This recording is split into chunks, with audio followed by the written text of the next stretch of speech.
Hoy hablaremos de una de las ametralladoras más icónicas y temidas de la Segunda Guerra Mundial, la MG-42, conocida como la Sierra Circular de Hitler.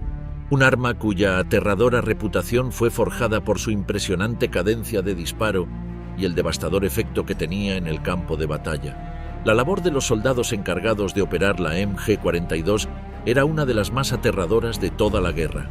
Aunque esta arma brindaba un poder ofensivo devastador, también convertía a sus operarios en blancos prioritarios para francotiradores, tanques y artillería enemiga. La vida útil de un ametrallador era extremadamente corta, ya que su posición era rápidamente identificada debido al característico sonido de la ametralladora, lo que los obligaba a cambiar constantemente de ubicación bajo intenso fuego enemigo. Además del peligro físico constante, la carga psicológica era inmensa. Muchos artilleros de la MG-42, tras experimentar batallas intensas como el Día D o las oleadas humanas soviéticas en el frente oriental, sufrían profundas crisis emocionales, atormentados por la cantidad de bajas que habían causado en pocos segundos. Algunos soldados llegaban incluso a perder la razón, incapaces de soportar la magnitud de la devastación humana que habían presenciado y generado desde detrás del cañón de su ametralladora.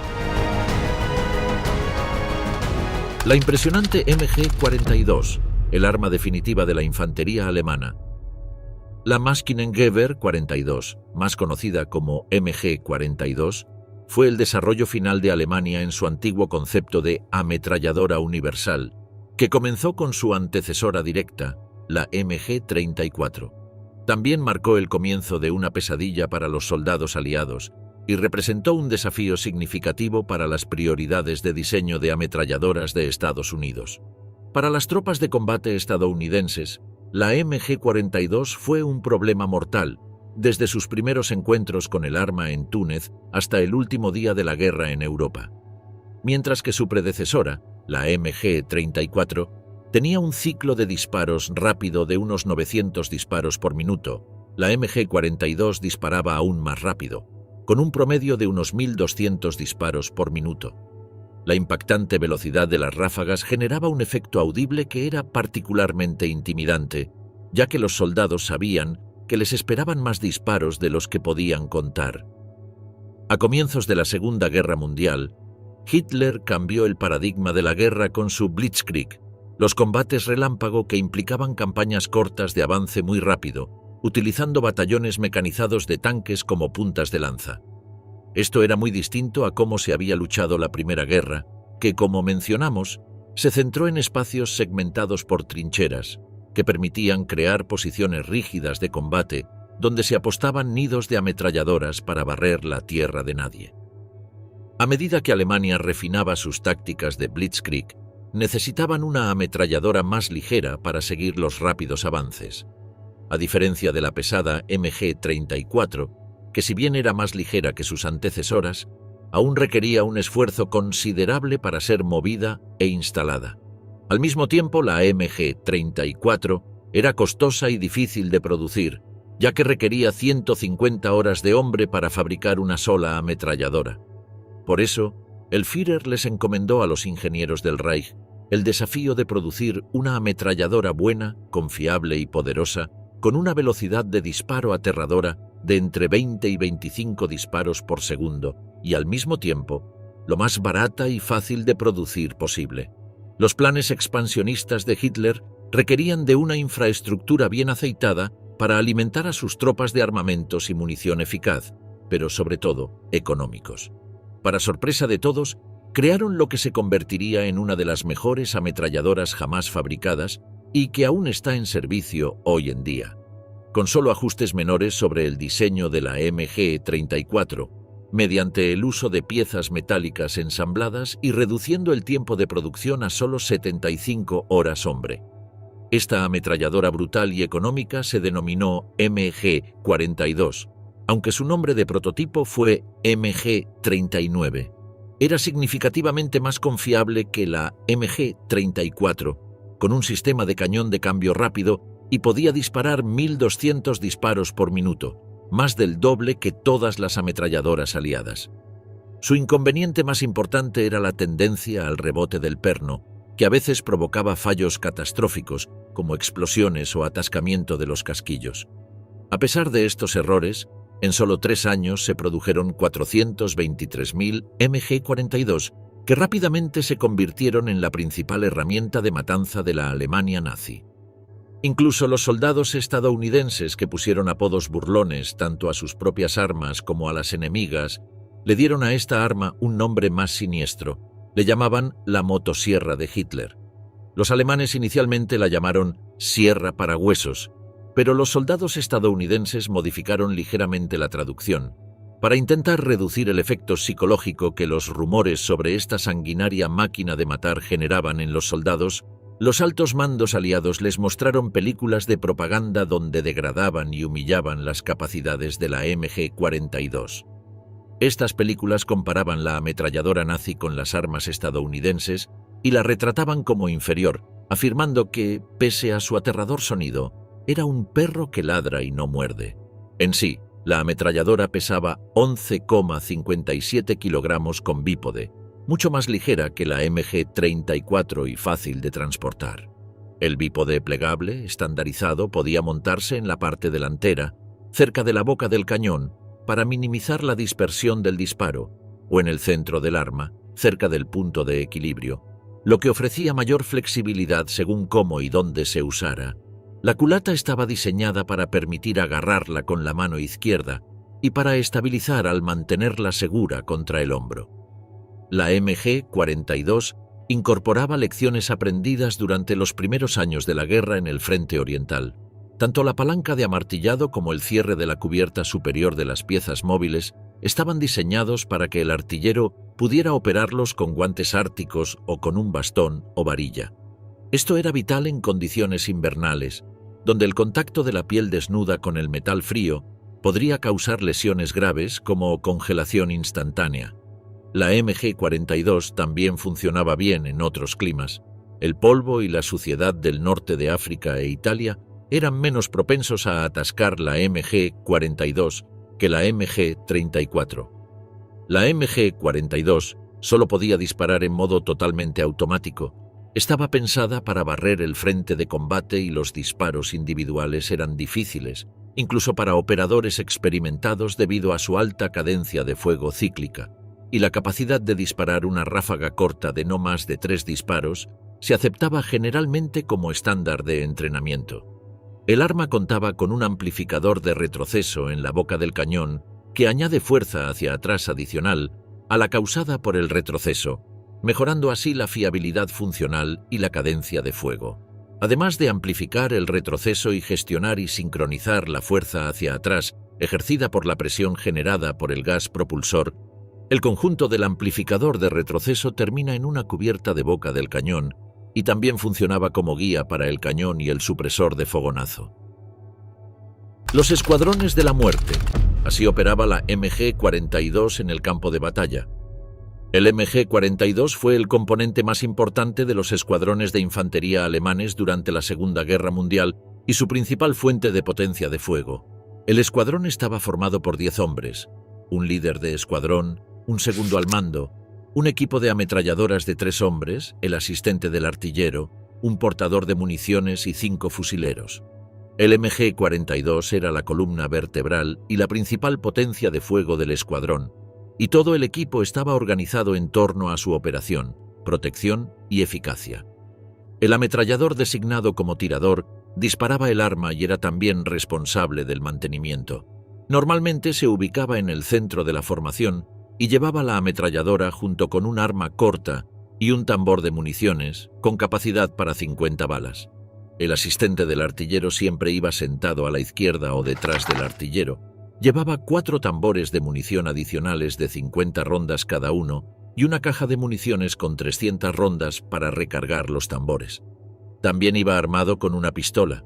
Su función era suministrar municiones, ayudar a despejar atascos, recargar, cambiar cañones y apoyar al artillero durante el combate. En el caso de que el ametrallador fuera abatido o estuviera incapacitado, el asistente pasaba a ser el tirador designado. El portamuniciones se situaba detrás de los 2 soldados mencionados. Llevaba 2 cajas de municiones adicionales de 300 cartuchos cada una y llevaba un Mauser Karabiner 98K, al igual que los fusileros, que también estaban armados con un Kar 98 con bayoneta y con 45 cartuchos, aunque normalmente llevaban cartuchos adicionales para el combate. Los fusileros eran más importantes en las operaciones ofensivas, en las que cargaban contra las posiciones enemigas al amparo de la ametralladora. El líder del escuadrón estaba equipado con una metralleta MP-40 y llevaba 6 cargadores de 32 balas. El escuadrón normalmente llevaba al menos 1800 cartuchos de potente munición de 7.92 por 57 milímetros en cinturones, que era el mismo cartucho utilizado por los rifles, así como granadas de mano y un trípode que podía llevarse como una mochila. El líder del escuadrón comandaba la unidad dirigiendo al artillero a los objetivos y coordinando la ofensiva o defensiva con los fusileros. De ser necesario, el segundo al mando asumía el liderazgo del escuadrón si el líder moría o resultaba incapacitado, y en ese caso era responsable de mantener la comunicación con el comando del pelotón y otros escuadrones. El MG-42 podría usarse tanto como ametralladora liviana como pesada, montada en un trípode o bípode, o incluso disparada desde la espalda o el hombro de otro soldado en caso de emergencias, como en una cobertura de fuego de retirada. Normalmente, un escuadrón ligero de ametralladoras utilizaba el esquema estándar de 10 hombres. En los escuadrones medianos y pesados se podían combinar 2 o incluso 4 escuadrones, cada uno armado con un MG-42, un caballo y un carro para el transporte de municiones. Debido a su inmenso retroceso, se requerían soldados fuertes para operar y controlar el arma. Aún peor, disparar este arma en movimiento era una tarea especialmente desafiante. Por ello, la Wehrmacht se dedicó a entrenar a los ametralladores con ejercicios de fuerza, pero también con fuego de supresión. Se les ordenó utilizar ráfagas cortas y controladas de solo 5 a 7 rondas que requerían una disciplina de disparo precisa, pero que al mismo tiempo les permitía respirar y moverse en el campo de batalla sin quedar paralizados por el tremendo recule de la ametralladora. En enfrentamientos intensos, un cañón nuevo permitía solo unos 20 segundos de disparo y después de aproximadamente 250 disparos, el cañón, al rojo vivo, tenía que ser reemplazado. El asistente del artillero soltaba un pestillo en el costado del arma, quitaba el cañón caliente e insertaba uno nuevo. Un equipo bien entrenado podía completar este proceso en menos de 10 segundos y manteniendo la vida útil de la MG-42 con una rotación constante de cañones para evitar daños en el arma. Los soldados aliados eran conscientes de las prácticas alemanas y se entrenaron para utilizar la ventana corta durante los cambios de cañón para avanzar contra las ametralladoras. El bípode ligero, que ya utilizaba la MG-34, hizo que el arma fuera liviana y fácil de desplegar en posición cuerpo a tierra, que la hacían ideal para maniobras ofensivas. El trípode más pesado se utilizó principalmente para posiciones fijas y defensa, ofreciendo un fuego estable y preciso. También podía usarse para fuego indirecto con ópticas precisas, convirtiendo efectivamente la ametralladora en una pieza de artillería ligera. Este trípode presentaba un mecanismo incorporado que movía automáticamente el arma en un movimiento de barrido preestablecido, lo que permitía cubrir un área amplia frente al tirador con precisión.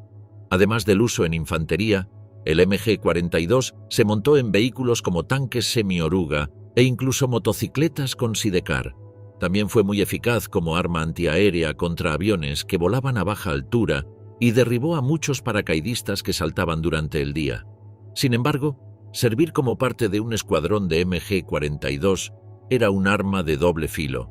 Si bien la ametralladora era una de las armas más mortíferas en el campo de batalla, su reputación y eficacia también la convertían en un objetivo principal para los enemigos. Los equipos fueron los primeros blancos en ser atacadas por tanques de artillería y francotiradores, y no estaba claro qué pasaría si te rendías después de derribar oleadas de camaradas de los soldados enemigos. Además, ya mencionamos su sonido distintivo al disparar, que infundía temor en los enemigos, pero que también evidenciaba la posición de los escuadrones después de disparar unas pocas ráfagas. Debido a esto, las tripulaciones cambiaban sus posiciones periódicamente durante las batallas. Sin embargo, esto no siempre fue posible, especialmente en posiciones defensivas donde tenían que mantenerse firmes, lo que provocó mayores tasas de bajas entre los artilleros y la asistencia. Los escuadrones que presenciaron intensos combates a menudo se sintieron atormentados por la gran cantidad de vidas que se cobraron en cuestión de segundos y hubo informes de soldados que se derrumbaron mentalmente después de las batallas. El Frente Oriental es otro ejemplo donde el MG-42 se utilizó con efectos devastadores contra las oleadas humanas del Ejército Rojo, pese a que las ametralladoras alemanas apilaban los cuerpos enfrente de ellas. Los soldados de Stalin eran una marea imposible de detener. El MG-42 también jugó un papel oscuro en operaciones más allá del campo de batalla. En los países ocupados, se utilizó para controlar grandes masas y aplastar la resistencia. Con frecuencia se desplegó en operaciones de represalia contra movimientos de resistencia, y muchas veces se utilizaron contra la población local. Uno de esos casos ocurrió en Yugoslavia, donde se ordenó fusilar a aproximadamente 25.500 civiles como represalia por el ataque de partisanos a una patrulla alemana. En este caso, un soldado alemán rechazó una orden directa de disparar y fue ejecutado por su comandante. Por otro lado, los MG-42 capturados eran muy apreciados por los aliados, especialmente por los grupos partisanos y los combatientes de la resistencia. El arma era ideal para la guerra de guerrillas y tácticas de golpe y huida. Durante la Segunda Guerra Mundial, Estados Unidos intentó aplicar ingeniería inversa a los MG-42 capturados creando el prototipo T-24. Si bien se parecía al MG-42 no pudo alcanzar una velocidad de disparo superior a 600 disparos por minuto. Debido a que el prototipo sufría frecuentes fallas de funcionamiento y sobrecalentamiento, el proyecto finalmente fue descartado. Una historia interesante de cómo un MG-42 llegó a Estados Unidos involucra al soldado de primera clase Leonard Liniecki. Mientras conducía su camión por una zona recuperada y asegurada en Bélgica, vio un aparato extraño abandonado al costado de la carretera. Aunque se suponía que no debía hacerlo, se detuvo y recogió lo que resultó ser un MG-42 abandonado. Como no sabía cómo manejarlo, sobornó a un prisionero alemán de habla inglesa con 2 paquetes de cigarrillos para que le enseñara a desmontarlo. Luego, Liniecki lo envió por correo a casa en varias partes, y el MG-42 permaneció en su familia hasta 2016, cuando su hijo lo donó a un museo. El diseño del MG-42 fue tan efectivo que influyó en muchas ametralladoras modernas y técnicamente el arma todavía está en servicio hoy en día con solo mejoras menores, bajo el nombre MG-3. Pese a que los alemanes perdieron la Segunda Guerra Mundial, el recuerdo del sonido de la MG-42 vivió en las pesadillas de los soldados aliados durante décadas. Lo cierto es que en muchas situaciones, grandes contingentes de soldados se vieron obligados a cargar directamente hacia búnkeres con nidos de MG-42.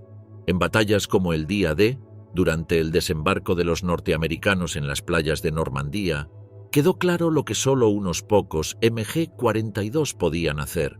Y si una historia da cuenta de la brutal infamia de esta poderosa ametralladora nazi, es la de Heinrich Severloh, un soldado alemán destinado en la playa de Omaha durante la invasión que disparó aproximadamente 13.000 rondas con su ametralladora y fue responsable de cientos de muertes aliadas.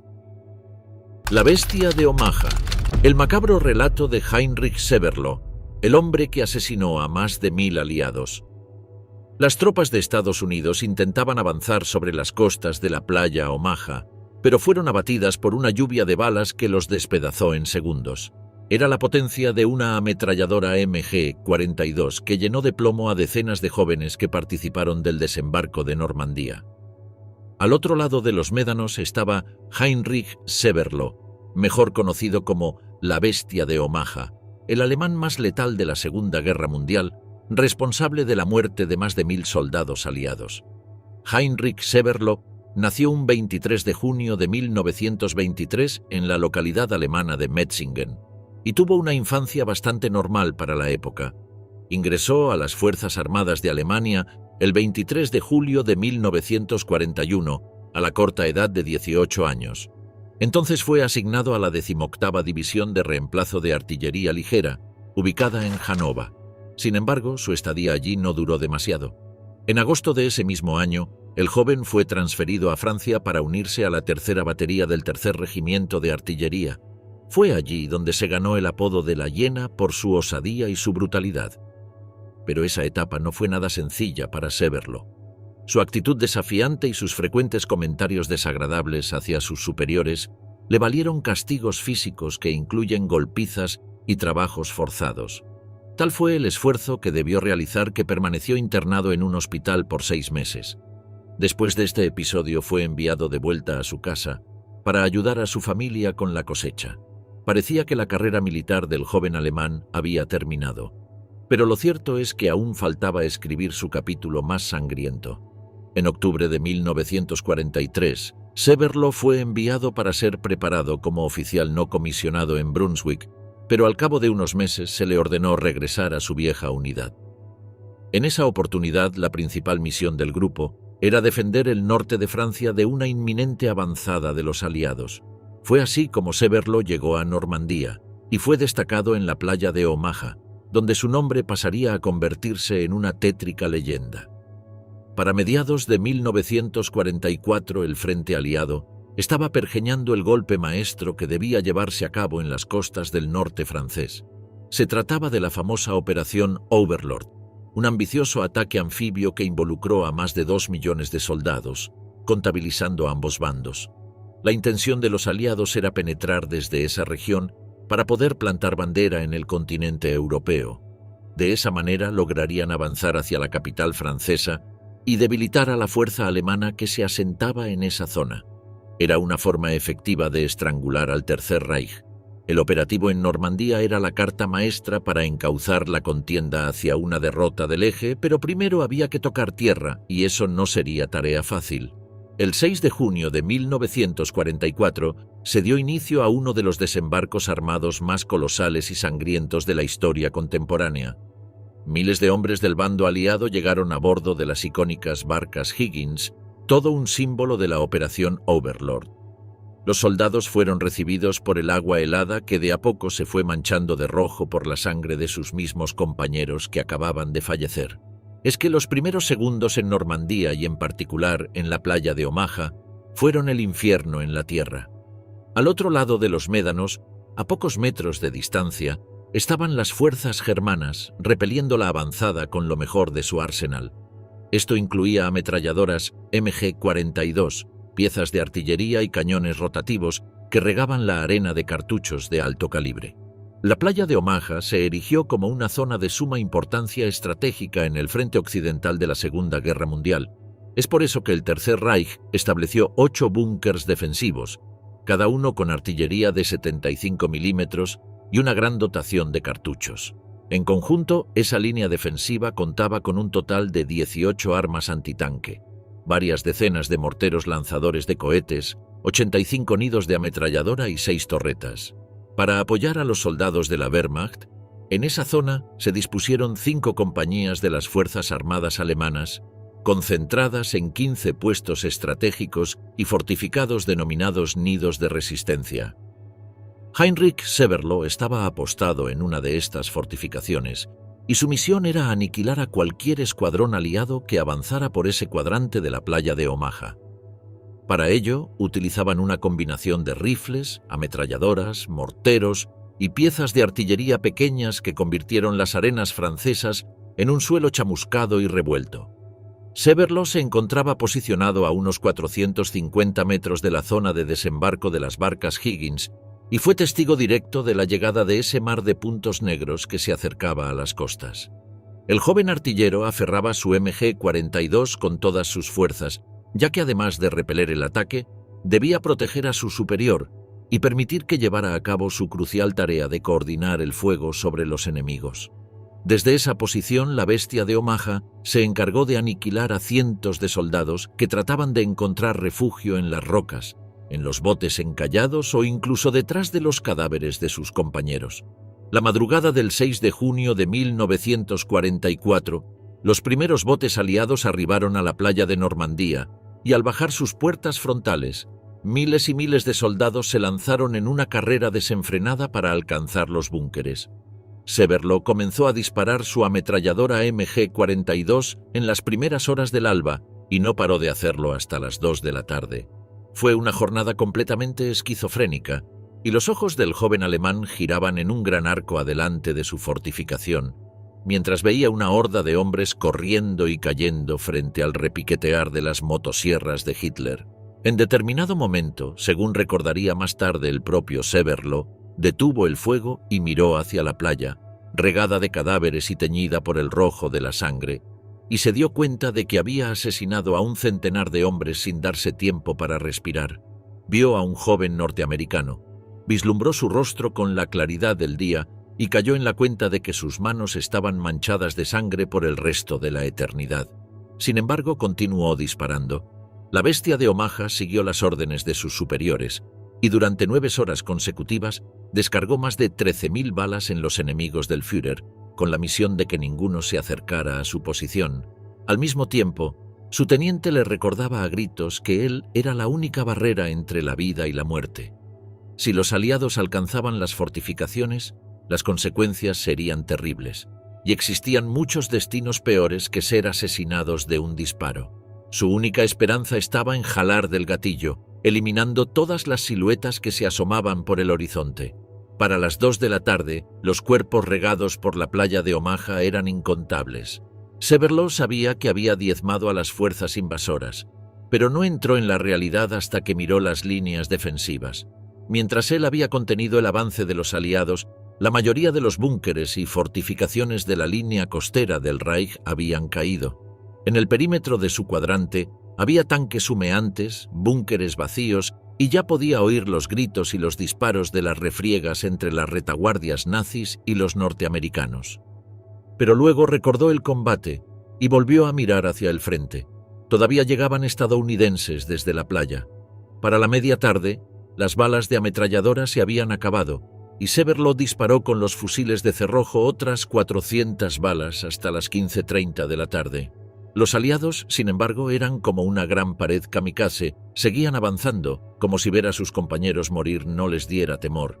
Los sobrevivientes de la unidad de Severlo emprendieron la retirada y se refugiaron en el pueblo de Colleville-sur-Mer, donde se rindieron al día siguiente. Severlo fue enviado primero como prisionero de guerra a Boston, Estados Unidos. En diciembre de 1946 fue trasladado a Bedfordshire, Inglaterra, para realizar trabajos forzados en la construcción de carreteras.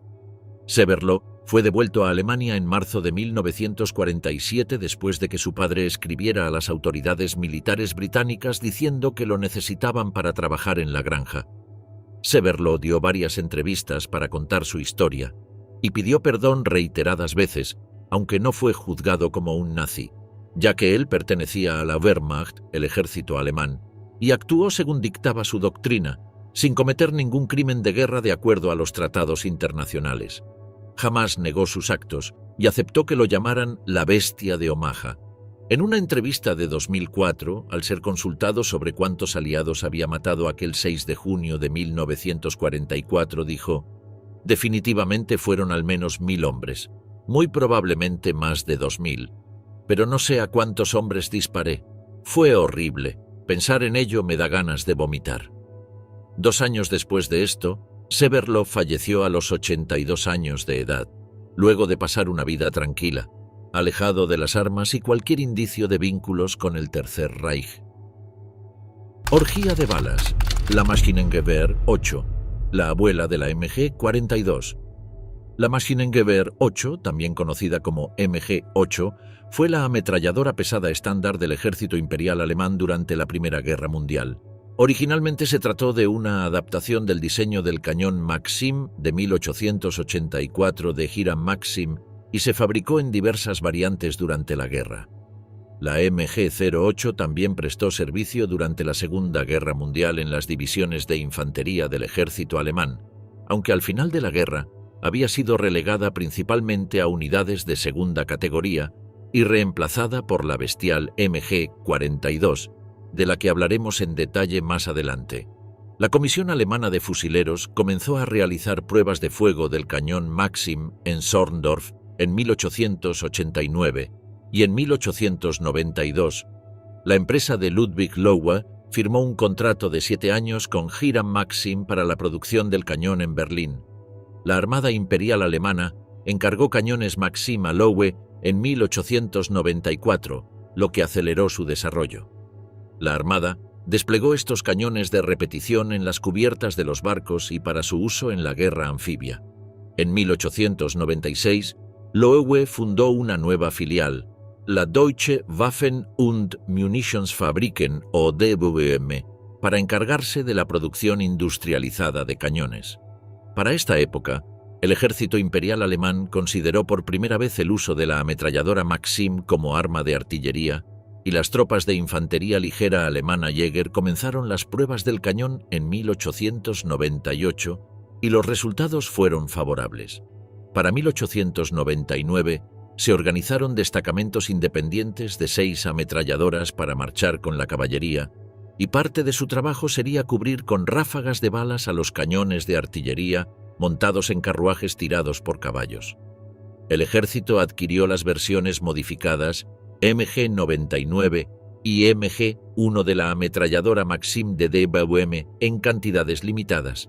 La MG-99 introdujo el soporte de trineo que seguiría siendo estándar en la MG-8 y la MG-1 añadió ruedas ligeras de radios, lo que permitió empujar y tirar del arma, haciéndola más transportable.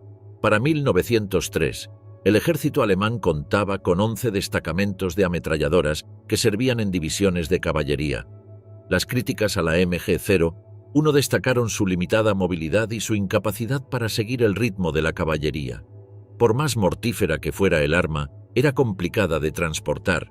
Para resolver esto, DWM y el arsenal de Spandau desarrollaron aún más el diseño, reduciendo el peso en 7,7 kilogramos, añadiendo un escudo de cañón desmontable, una opción para una mira óptica y eliminando las ruedas.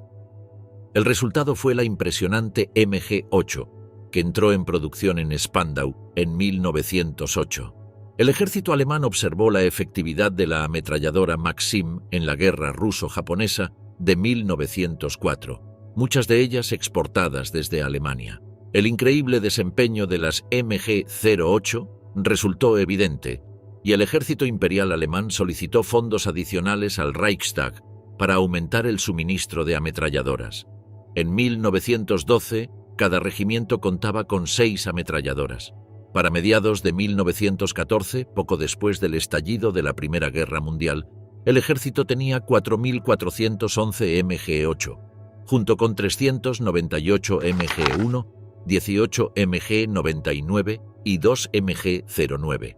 Durante este periodo, Alemania desarrolló una bala aerodinámicamente refinada, diseñada para su uso en ametralladoras.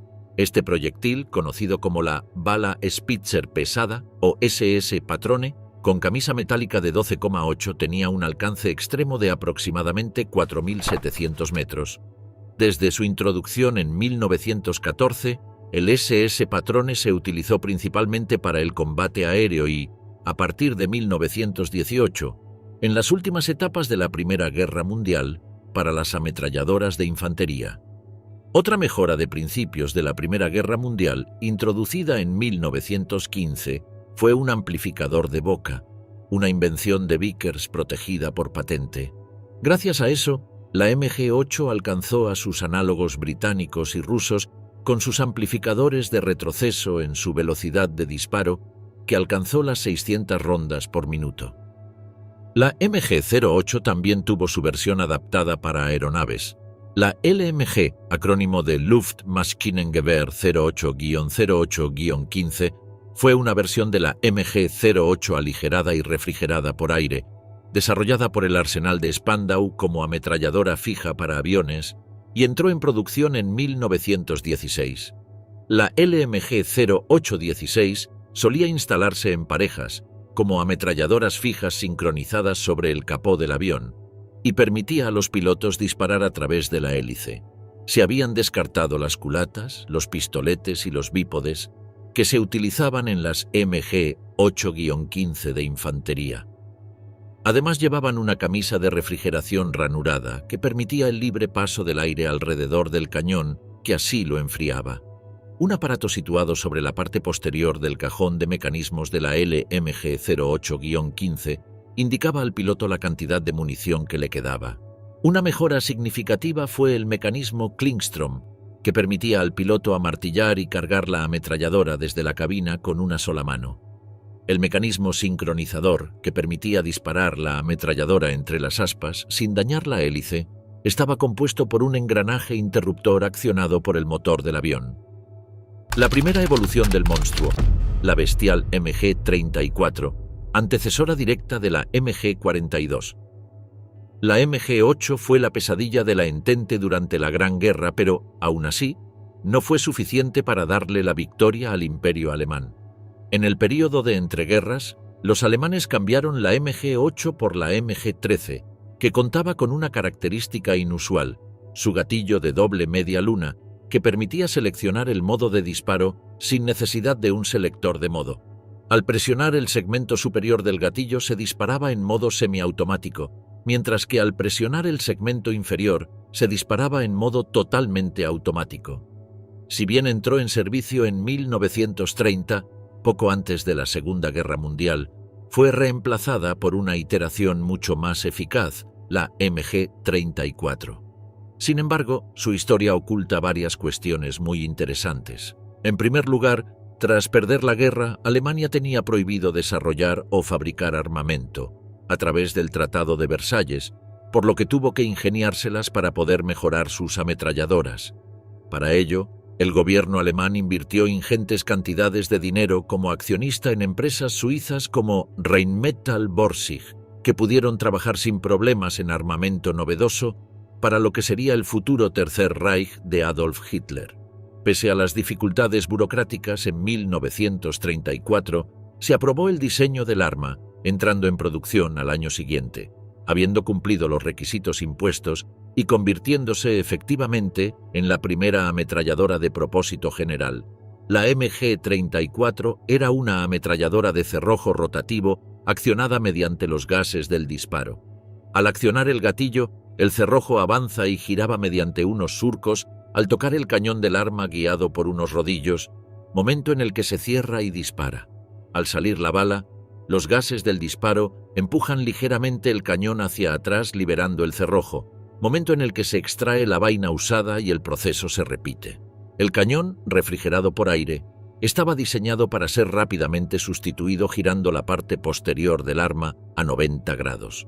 Esto permitía su rápida extracción y sustitución en una sencilla operación que podía hacerse fácilmente en pocos segundos, incluso en el interior de un vehículo. El cañón caliente podía extraerse mediante un cartucho, una herramienta o un guante de amianto.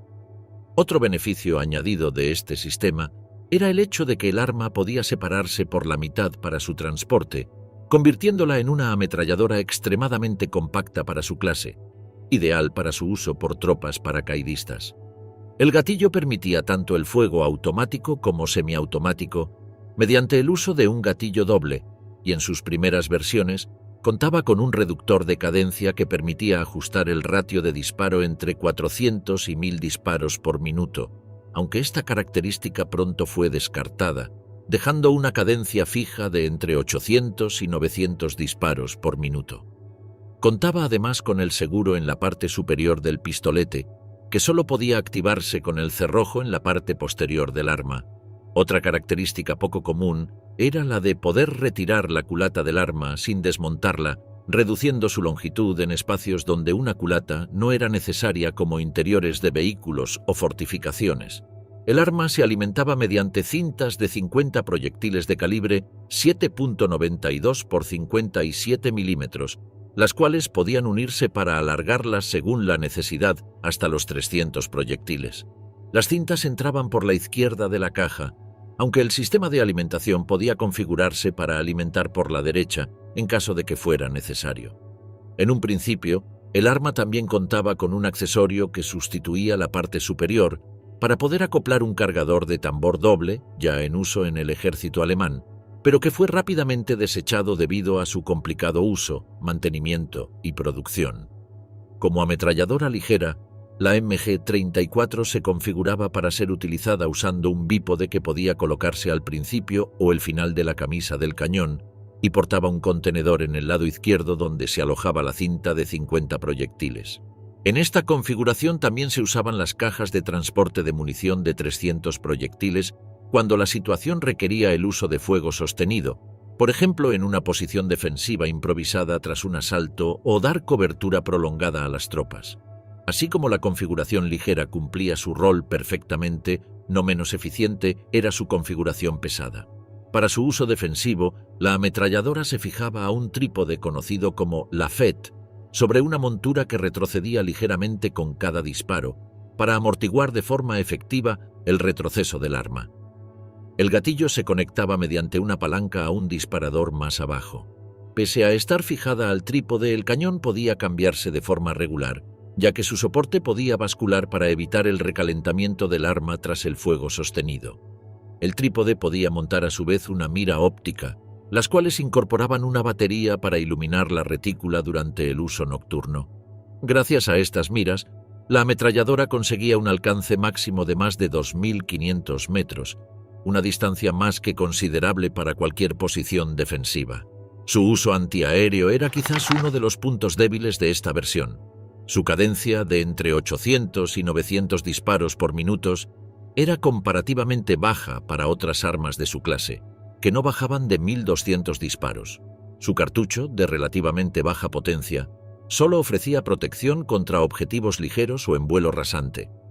Desde las motocicletas BMW con sidecar hasta los pesados carros de combate Panzer VI Tiger, prácticamente todos los vehículos de la Wehrmacht tuvieron una o más opciones para montar ametralladoras. La lista es prácticamente inabarcable, pero todos incluían un soporte donde enganchar una MG-34, de forma parecida a los trípodes antiaéreos. Más tarde, estos mismos enganches se utilizarían para las MG-42. Para estos usos, las armas se alimentaban con casi cualquier opción disponible según el requerimiento, siendo habitual el uso de cintas de entre 50 y 150 cartuchos. La versión más destacable para este rol es el modelo Panzerlauf, diseñado para su uso prácticamente exclusivo en el interior de los tanques de guerra. Esta versión contaba con una camisa reforzada para soportar impactos y se ajustaba en una montura coaxial al arma principal o en la posición del copiloto. El arma no necesitaba culata para su uso, pero ésta se almacenaba en el interior del habitáculo junto al bípode para poder usarla fuera en caso de tener que abandonar el vehículo. El rol de ametralladora para vehículos fue el que mantuvo a la MG-34 en servicio hasta el final de la Segunda Guerra Mundial. El arma, aunque eficaz, era muy cara de producir, requiriendo metal de alta calidad y un prolongado tiempo de mecanizado. Su sustituta, la MG-42, era superior en prácticamente todos los aspectos, excepto su uso dentro de vehículos, donde su sistema de cambio de cañón requería un espacio lateral extra, a veces imposible de conseguir, y su forma, un completo rediseño de las troneras de los vehículos. Así, pese a que la MG-42 era más barata y rápida de fabricar, la producción de MG-34 no cesó hasta el final de la guerra, aunque en los últimos años fuera principalmente destinada a su uso para vehículos. El arma definitiva de los aliados, el origen de la ametralladora M2 Browning. Sin embargo, los alemanes no fueron los únicos que tuvieron excelentes ametralladoras durante la Segunda Guerra Mundial. Los aliados, especialmente los británicos y los norteamericanos, también contaban con sus propias creaciones, que les permitieron triunfar en la Primera y en la Segunda Gran Guerra. John Moses Browning fue un diseñador de armas de fuego estadounidense que diseñó una larga variedad de armas, cartuchos y mecanismos de armas que fueron adoptados por el ejército de los Estados Unidos, estableciendo una tradición que se mantiene hasta la actualidad. Sin embargo, este hombre destacó por sus ametralladoras, que se convirtieron en las más eficaces de su época y sellaron un legado legendario. En 1901, Browning adquirió una patente para desarrollar una ametralladora similar a la de Lewis, pero sus prototipos iniciales fueron rechazados por el ejército norteamericano. Durante años, continuó desarrollando el modelo, aprovechando los desarrollos que se dieron durante la Primera Guerra Mundial. como la recarga por retroceso y el enfriamiento por agua, pero con el objetivo de hacer una ametralladora más ligera que las que existían hasta el momento. Para Browning, la movilidad y flexibilidad en el combate eran esenciales. Para finales de la Gran Guerra, Browning presentó la M1917, una ametralladora de 42 kilogramos con cargadores de tela de 250 cartuchos y una cadencia de fuego capaz de disparar 450 balas por minuto. El ejército norteamericano aceptó una demostración de prueba y Browning disparó 2 ráfagas continuas de 20.000 balas con una precisión increíble, demostrando la resiliencia y capacidad de su ametralladora. El departamento de pertrechos del ejército quedó impresionado, pero no estaba convencido de que una ametralladora producida en serie alcanzaría el mismo nivel de fiabilidad que mostraban las Lewis o las Vickers. Para convencerlos, Browning produjo una segunda ametralladora, con la cual disparó más de 21.000 cartuchos durante 48 minutos en una tercera demostración. Finalmente convencido, el ejército estadounidense la adoptó como su principal ametralladora pesada, empleando el cartucho .30-06 Springfield con una bala de 150 granos y base plana.